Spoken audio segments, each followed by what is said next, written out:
So I grew up as the only Jewish kid in my elementary school class for part of my elementary education, and then one of two Jewish kids for the rest of it.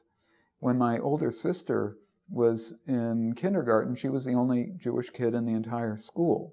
So that really reinforced the sense of otherness.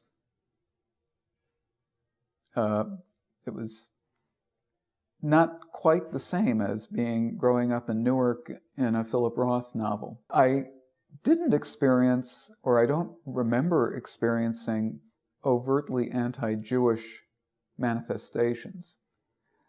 And a classmate of mine, the other Jewish kid in my class, told me later on that she used to be chased home by some of the bullies in the class, and anti-Semitic insults were called after her. I never had that.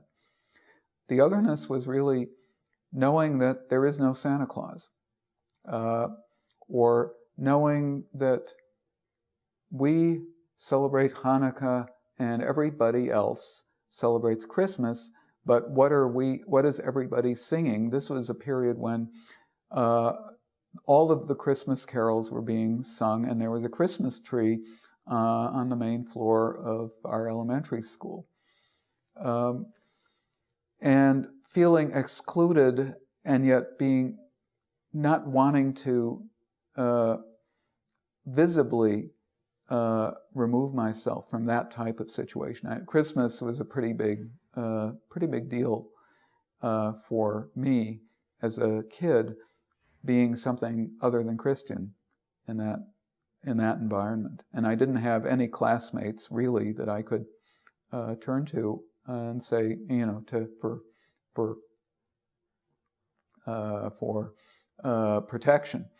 On the other hand, my teachers were very supportive of this Jewish kid, and at assemblies I was allowed to tell the story of Hanukkah.